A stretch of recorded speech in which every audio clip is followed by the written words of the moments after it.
What is going on, guys? Jesse504 here, bringing you my Week 7 matchup in the Westeros International. This week is the battle for the number 1 seed, at least for the foreseeable future, between me and Saber, coach of the Minnesota Victinis. So for this matchup, pretty threatening team, but I did devote some good, solid prep to it. So we're going to see how it goes. So first things first, we do see his team consists of Cinderace, which can run Libero ability. So that's really scary. Thankfully, that's only the fastest thing on his team, which means that Coco's the fastest, or Coco and Megazam both outspeed. So that's really solid.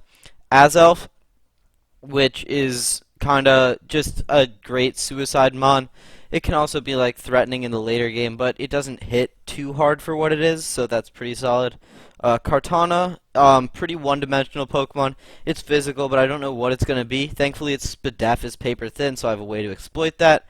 Additionally, some of my mons are able to wall it somewhat decently. Golbat, kind of just an annoying mon, can spread around toxic, pretty bulky, fairly quick as well. Just something to note. Can die to some of my threats, though, including the Mega Alakazam and the Tapu Koko. Both don't really care about Golbat. Milotic, just bulky there to kind of just be annoying. It's just really an annoyance to deal with, physical or special wall.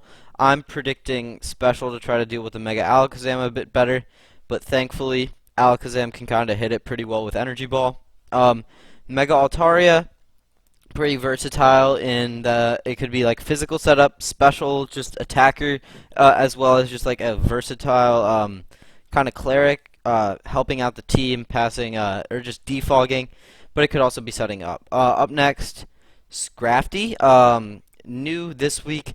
It dies to fairy hits, and that's really kind of what I'm able to exploit because a lot of my top mons are able to kill it.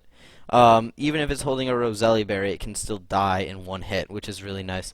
Audino hasn't come to any games from his side, so I didn't really devote too much to it. But it's a nice, fat mon that can pass wishes around, be kind of annoying, though I don't anticipate it coming to the game, based on how he hasn't brought it all season, and it can kind of just be setup fodder for some of my mons. Vikavolt could set webs, kind of annoying, as well as just be a kind of slow but very strong special attacker, but it can still just die. It could be a lead if it comes, in addition to some other probable leads like Cinderace. That's a fairly decent lead, as well as Golbat and Azelf. Those are the mons that I'm most confident would be leading. Mudsdale, really bulky physical wall, which is really solid against my team. So yeah, I had to devote a little bit to just being able to beat Mudsdale. Definitely something that I kind of slept on in prep, and then I had my eyes awakened, and then I prepped more for it, and then lastly, Cofagrigus, annoying wall, could see it come into this game, sort of there to set T-Spikes, and just kind of spread status around, really, as well as take hits, and then Pain Split back up, and then on this team, his hazard control and hazards are pretty solid.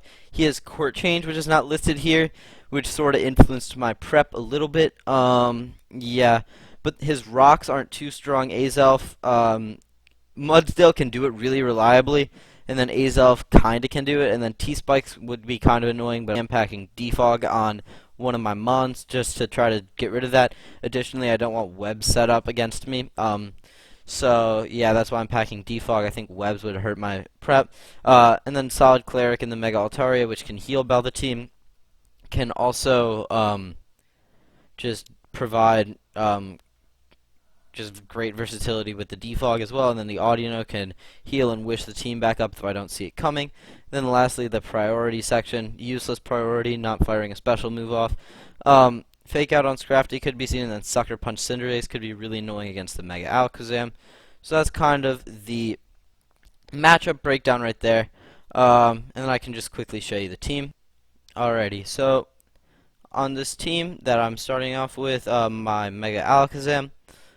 Pretty simple Mega Alakazam. We got a Calm Mind variant this week.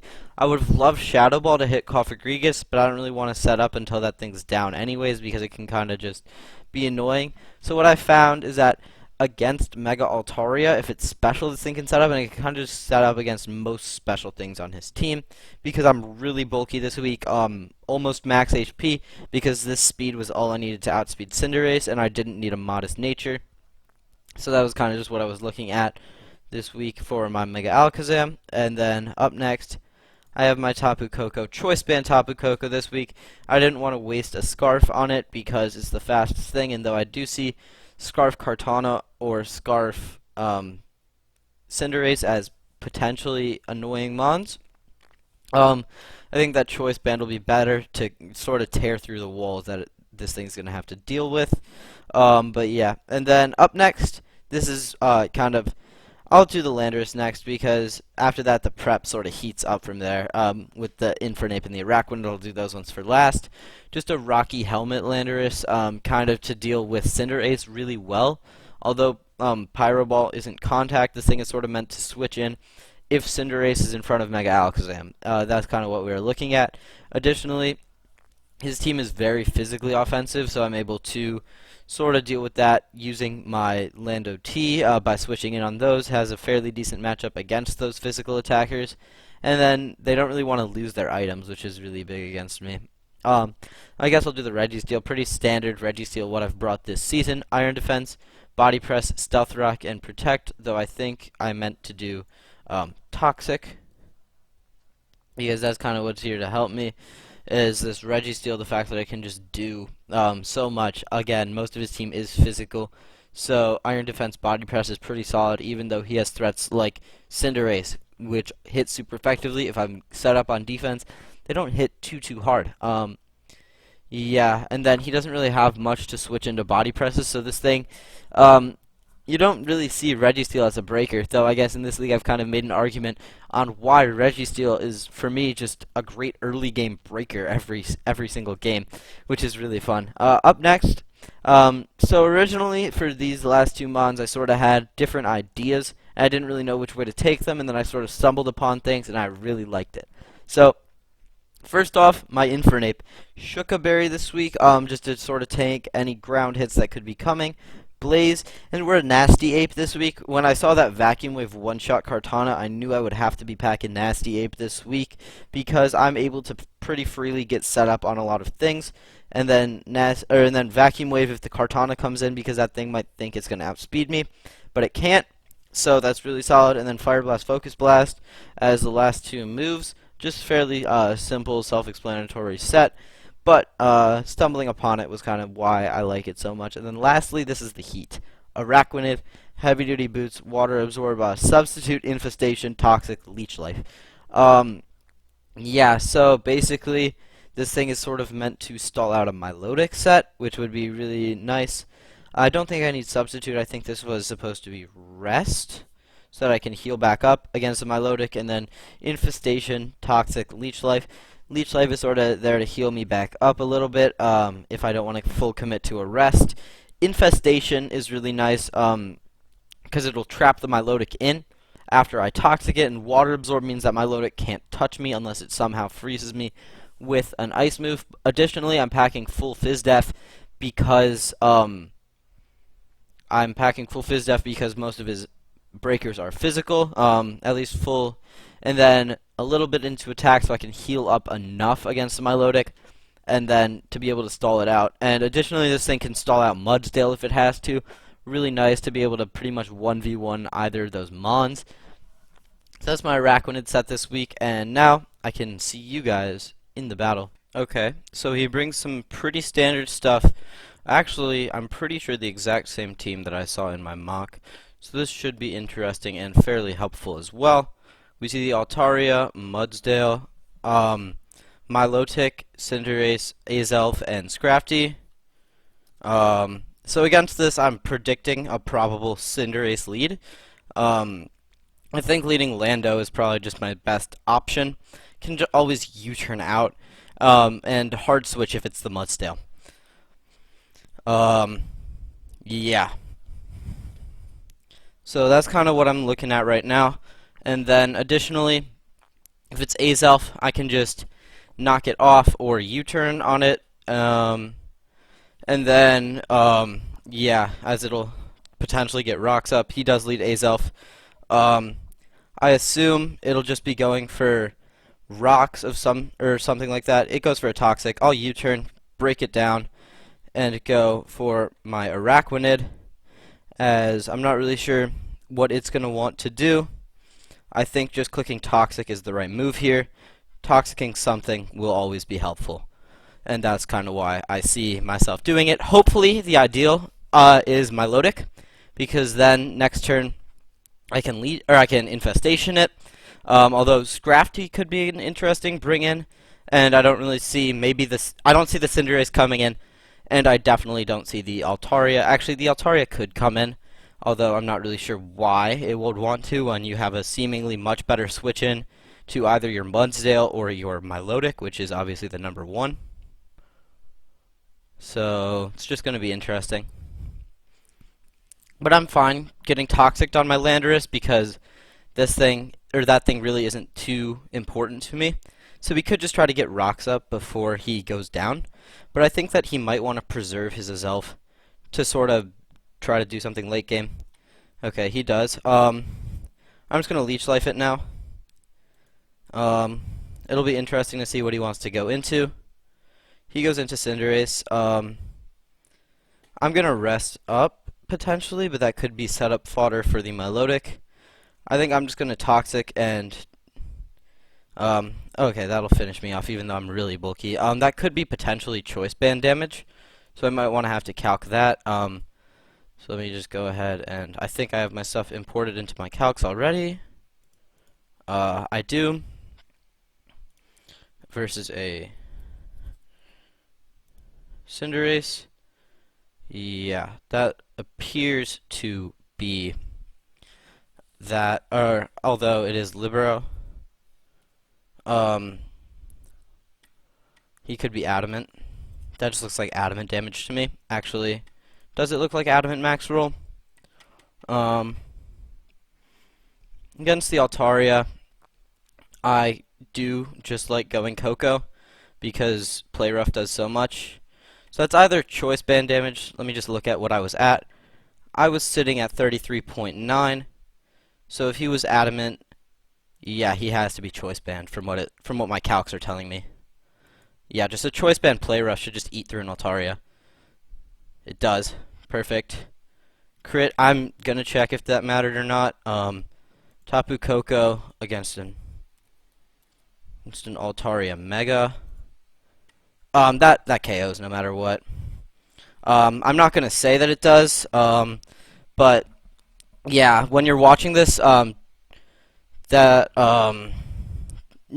didn't matter at all. I mean, I guess if you were 252 Cotton Guard, maybe that could have done something. But other than that, I don't really see too much. Okay. I just want to get a Toxic off on this thing, to be honest. Yeah. He goes into the Cinderace. Cool. I'm just going to Iron Defense up. I do think he is Choice Band. That should, yeah, that pretty much indicates Choice Band damage to me, at least. Let me just go ahead and look at my Registeel and look at a Cinderace again. Yeah. That's either Adamant or Choice Band from that, but yeah. I'm comfortable going into this thing. Yeah, just an EQ seems solid here. Okay. I'm just gonna knock this thing off, and then I could U-turn out, or I could do something. Okay, it goes for Protect. I'm just gonna knock this thing off, though. Really just want to see what exactly it's holding. It's holding a Lefties. Oh yeah, I should have just been paying attention. Cool. So I'm gonna U-turn out, keep this thing alive as like a sacrifice later. And yeah, okay. So I'm gonna Mega and just click Calm Mind.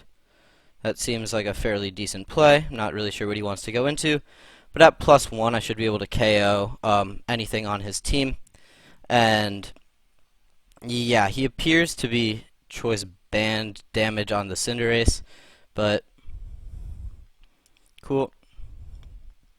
Tracing competitive is really nice. I'm just going to Energy Ball. This thing, don't really know what he wants to go into. I don't think that thing eats. Yep, does not. Um, yeah.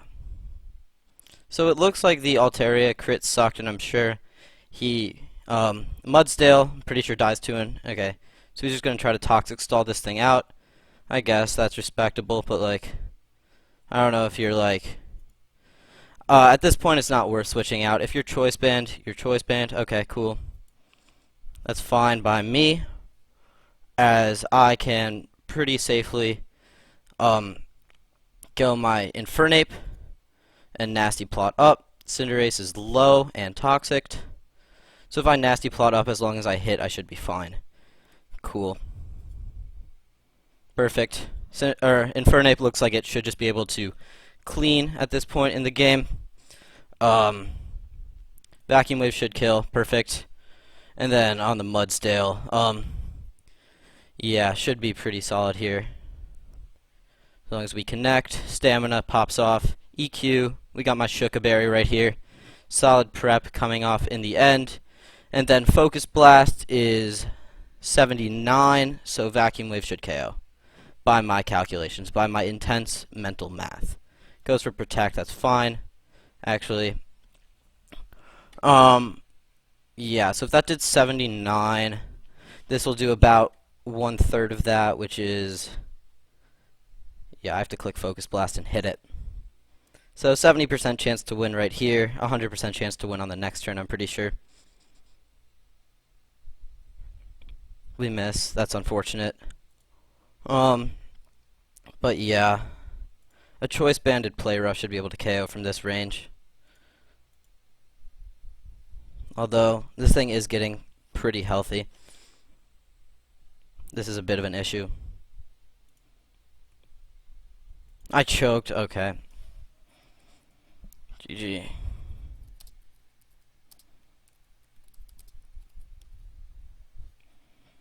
This fucking gay-ass Mudsdale, dude, sucks.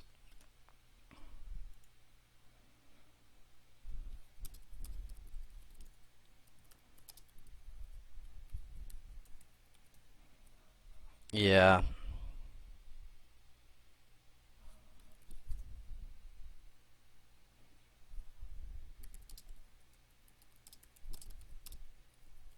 Yeah. So, yeah. Um,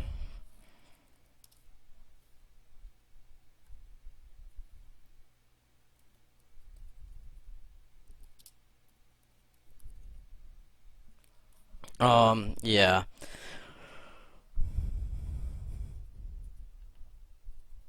Mhm.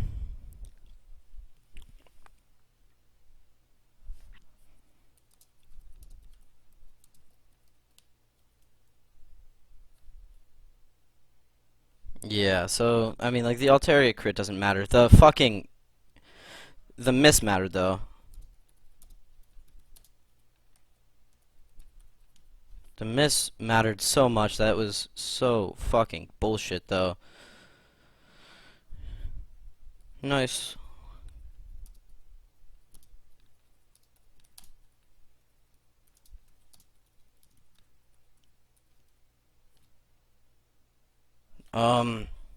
Well, you see, I could have, I guess, if I look at my Infernape and you see this calc at +2 against your Mudsdale,